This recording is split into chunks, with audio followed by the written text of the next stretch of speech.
আজকে আমি আপনাদের সঙ্গে কিছু কথা শেয়ার করতে আসলাম যে আপনাদের ভাইয়া হচ্ছে আজকে ৩ বছর যাবৎ আমার বাবার বাসায় কেন যায় না।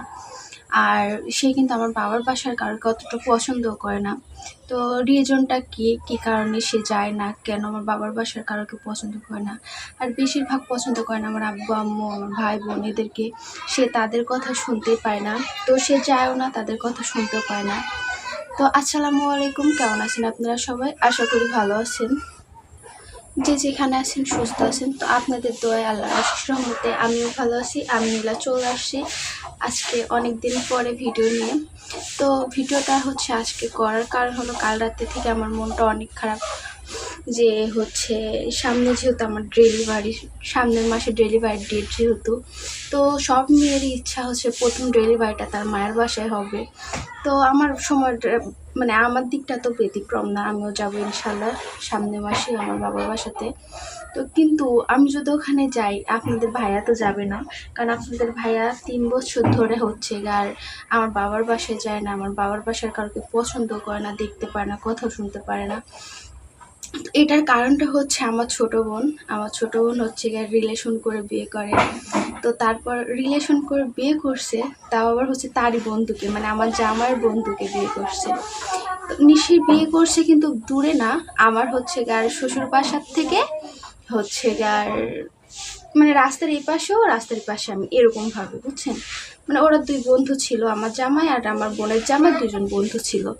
তো হচ্ছে গার আমার হচ্ছে বিয়ের পর থেকে নিশি হচ্ছে আমার জামার বন্ধুর সঙ্গে যে রিলেশনে ছিল আমরা কেউ জানতাম না, মানে ওরা দুজন লুকায় লুকায় রিলেশন করতো। তো আজকে হচ্ছে 2 বছর হলো নিশি পালায় এসে হচ্ছে আর ও বিয়ে করছে, মানে আমার জামার বন্ধুর সঙ্গে। তো তার আগে হচ্ছে তার ভাইয়া কেমন করে জানে যায় যে নিশি হচ্ছে আর মানে আমার বোনের জামার নাম হচ্ছে পাভেল, যে পাভেলের সঙ্গে রিলেশনে আছে। তো এটা আপনাদের ভাইয়া জানার পর নিশিকে অনেক নিষেধ করে, নিশির সঙ্গে এটা নিয়ে কাটতে হয়, আব্বু আম্মুকে নিষেধ করে।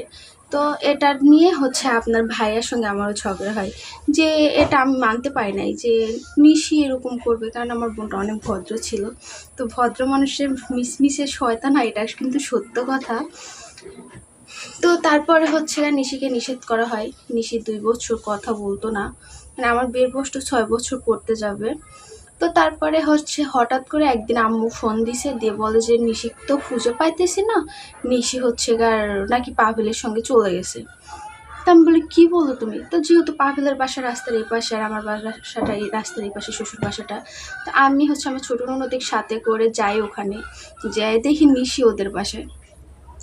পরে হচ্ছে এটা নিশি ওদের বাসায় কী করবো, একটা মেয়ে যেহেতু চলে আসে।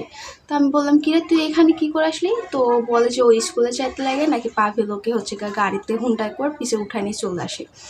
তো আমার বোনকে হয়তো সবাই দেখছেন ভিডিওতে, আগের ভিডিওগুলোতে। ও মাশাল্লাহ সুন্দর, অনেক সুন্দর। তো তারপর হচ্ছে আর কী করবো, ওরকে তো বাসায় ঘুরত নিয়ে যাওয়া যাবে না, কারণ একটা মেয়েদের দোষ বেশি, যেহেতু চলে আসে, ও চলে আসুক বা ওকে নিয়ে আসা হোক, আসছে তো বলেন, আপনারাই বলেন। তো ওকে তার ফেরত দেওয়া যাবে না বা হচ্ছে ঘুরত নিয়ে যাওয়া যাবে না। এই জন্য আমার আব্বাও হচ্ছে আর বলে যে তাহলে বিয়েটা দিয়ে দিই, কি আর করার। তো এই জন্য হচ্ছে মানে যেদিনকে আসে সেদিনকে রাতে ওকে বিয়ে দিয়ে দেওয়া হয় পাভেলের সঙ্গে। এটা আপনাদের ভাইয়া মাইনে নিতে পারে না। তো আমি নিশি যেদিনকে আসে বিকেলে আপনাদের ভাইয়াকে বলি যে নিশি পাভেলের সঙ্গে তো এরকম চলে আসছে, তো তুমি কি বলতেছো? তো আপনাদের ভাইয়া হচ্ছে পুলিশ পাঠায়, যেহেতু নিশির বয়স হয়েছিল না, তখন বয়স 16 বছর ছিল, আর মেয়েদের বিয়ের বয়সই তো হচ্ছে 18। তো পুলিশ পাঠায়, ওদের দুজনকে হচ্ছে লুকায় রাখা হয়। পরে পুলিশ চলে যাওয়ার পর রাতে ওদেরকে বিয়ে দেওয়া হয়। তো এই হচ্ছে মূল কারণ। এরপর থেকে আমার আব্বু আম্মু, যেহেতু আব্বু আম্মুর মেয়ে তাই না, সে ভুল করলেও তার মেয়ে, যদি ঠিকও করে তার মেয়ে, কখনো তো ফেলে দেওয়া যায় না। বাবা মা কখনো কিন্তু মেয়েরা ভুল করলে পারে ফেলে দিতে পারে না, ছেলে মেয়ে ভুল করলে কখনো বাবা মা ফেলে দিতে পারে, আপনারাই বলবেন। তো আমার আব্বু হচ্ছে আর ওদের বিয়েটা মেনে নেয়, কিছুদিন পরে ও হচ্ছে আমাদের বাসায় যায়। এটার জন্য আপনাদের ভাইয়া আমার সঙ্গে অনেক বাজে ব্যবহার করছিল, অনেক এর মধ্যে দিয়ে গেছে। আমি সত্য কথা বলতে, যেটা আপনাদের ভাইয়া আমার বোন বিয়ে করার জন্য আমার সঙ্গে যে পরিমাণে খারাপ ব্যবহার করছে, মানে সে যে চাকরি করে যেখানে, ওখান থেকে আমাকে ফোন দিয়ে অনেক বাজে বাজে বাসায় বকা পর্যন্ত দিছে। তা আমি ওটা নিয়ে কিছু মনে করি নাই, যেহেতু আমার বোন ভুল করছে আমাকে একটু শুনতেই হবে, তাই না? তা আমি অনেক কথা মানুষের শুনছি, অনেক করছি, তারপরেও হচ্ছে কখনো কারোকে কিছু বলি নাই। আসল কথা যে আমি কষ্ট পাইতেছি, তোমরা এরকমভাবে বলিও না। আর আমি নিশিকে সত্য কথা বলতে আমি খুব ভালোবাসি, যেহেতু আমার ছোট বোন, আমরা 2 বোন 1 ভাই। ছোটোবেলা থেকে ওকে আমি 1 গ্লাস পানি পর্যন্ত ভরে খাইতে দিই নাই। ও যদি ভাত খাইতে বসতে পানি লাগলে আমি ওকে পানি নিয়ে এসে দিছি, ওর কিছু লাগলে আমি যেদিনকে আমার ড্রেস দিতেছি সেদিনকে ওর ড্রেসগুলো আমি ধুয়ে দিছি। আম্মু যদি কোনো কাজে ওকে অর্ডার করছে, সেই কাজটা আমি করে দেওয়ার করছি, চেষ্টা করছি, কারণ ওকে আমি খুব ভালোবাসি। সত্য কথা, আমার 2 ভাই বোন, আব্বু আম্মু সবাই মানে আমার এক কথায় এক জান।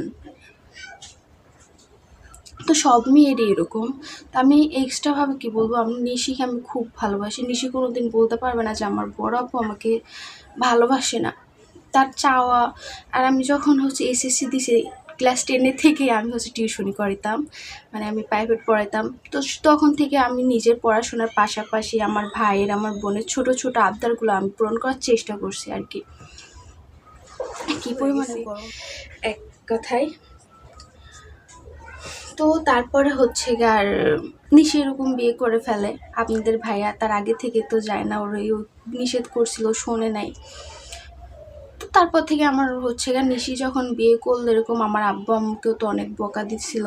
আপনার ভাইয়া হচ্ছে আমার আব্বুকে তো মানে এক কথা অনেক বকা দিচ্ছে, মারার জন্য লাঠি তুলছে, যে যেখানে আমি নিষেধ করছি সেখানে কেন দিলেন বা হুকুম। তো কিসের জন্য এরকম করছে, হয়তো বা নিশিকে নিজের বোনের মতন দেখতো, অনেক ভালোবাসতো, এই জন্য আর কি। তো আলহামদুলিল্লাহ, সে যদি হ্যাপি থাকে, সে যদি সুখে থাকে, তাহলে আপনার আমার বা আমার বাবা মার কারোর রাইট নাই যে তাকে আলাদা করার বা করার। তো আলহামদুলিল্লাহ, সবার দোয়াই, আল্লাহর রহমতে আমার বোনের সংসার, একটা বাচ্চা হয়ে গেছে। আর নিহান তো জানেন সবাই যে আমার বোনের বাচ্চা। তো নিহান হয়েছে, তারপর ওর আঙ্কেল মাইনে নেয় নাই। এখন থেকে 3 বছর ধরে আপনাদের ভাই আমার বাসায় যায় না। ঈদ হয় যখন, তখন সবাই, আমার আব্বুর আবার 8 ভাই, তো 8 ভাইয়ের আবার মেয়ে অনেকগুলা, সবাই যখন ঈদ হয় আসে, তাদের হাজবেন্ডকে সাথে করে করে আসে। আর আমার তারপর থেকে একা একা যাওয়া লাগে, আমার খুব খারাপ লাগতো। মানে এক কথায় কী হয়, মানে প্রতিটা মেয়েরই স্বপ্ন থাকে বিয়ের পর হাজবেন্ডকে সাথে করে মায়ের বাসায় যাবে, কিন্তু আপনাদের ভাই আমাকে রাস্তার উপরে নামাই দিয়ে যায়। তো আর হচ্ছে আর সে চলে আসতো, যায় না। তো আমার বোনেরা যখন হচ্ছে তাদের জামাইয়ের সাথে করে আসে, আমার এগুলো দেখে প্রচণ্ড সত্য কথা মন খারাপ হয়, খারাপ লাগে। কি করার, সে তাকে আমি বোঝাইয়াও রাগ ভাঙাইতে পারি না, বলেও নিয়ে যাইতে পারি না। আমি চেষ্টা করছি অনেক। আমার আব্বু আম্মু প্রতি ঈদে দাওয়াত দেয়, আব্বু আসে, এসে বলে যে তুমি বাসার বড় জামাই যেহেতু, তো তুমি কেন যাবা না। তারপরেও তার কি আল্লাহ জানে কি মনে হয়েছে, সে যায় না। এখন নিতে আসি যে সামনে যেহেতু আমার বেবি হবে, আমি ওখানে থাকবো, সে যাবে কি না আমি জানি না।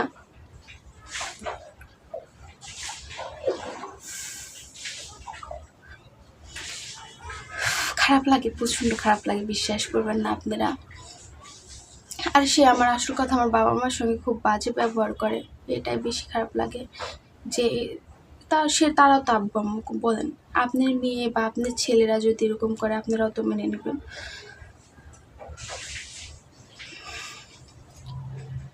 তো বিষয়টা হচ্ছে এটাই, যে আমার নিশির একটা ভুলের কারণে আমার জামাই শ্বশুর বাড়ি যাওয়া বন্ধ করছে, সবাইকে দেখতে পারে না, তাও একটা প্রবলেম, অনেকগুলো প্রবলেম।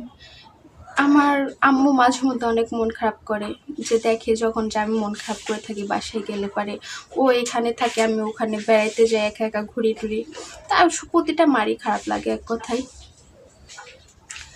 তো যাই হোক, ওকে বোঝাইতে পারি না। আল্লাহ ওর মধ্যে দান করুক, হেদায়েত দান করুক, ও বোঝার তৌফিক দান করুক, ও বুঝবে, একদিন নাই একদিন বুঝবে, যাবে। আমি এই আশাতে আছি, আল্লাহর উপর ভরসা করে।